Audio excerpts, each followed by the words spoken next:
This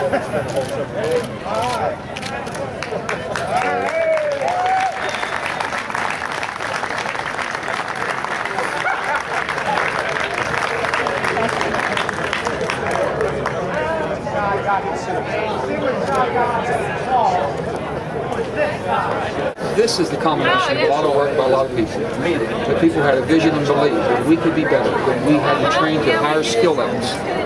So the skill levels that we're going to be able to train to with this advanced skill center, be one of the best in the country. That people at any age can come here to get the needed accreditation they need. They have the skill sets, they can get advanced training, they can get recurring training.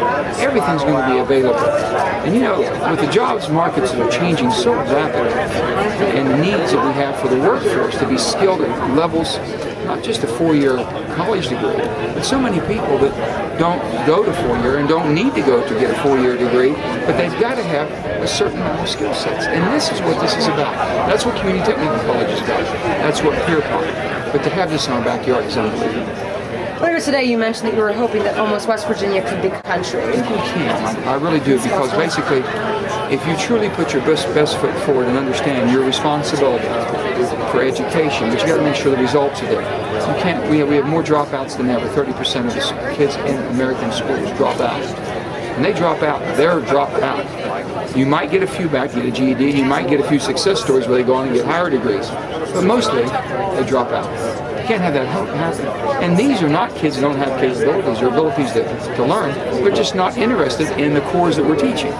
They're more interested in hands-on. They're more interested in learning a skill set, whether it be masonry, whether it be carpentry, whether it be electrician, whatever it may be. But you have to have the highest level of robotics. You know, these are things. The one success story I'll share with you real quick was unbelievable. A young man in southern West Virginia. I went down to a school district. They were having the education system in this county was having a hard time being able to keep their computers up and running. Just couldn't keep them up and running. And I said, who's your technical skill? Well, we can't always depend on this and that, and the teachers didn't have enough of those skill sets. And I said, well, who do you use? They said, we use a sophomore student, 15-year-old kid. And I said, what? He said, and let me be honest with you, he was going to drop out of school.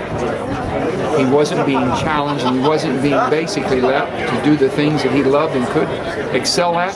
They found out that he knew more about putting the computers, keeping them working, teaching people, training, and now he's the person they go to. It's almost like getting to have potential.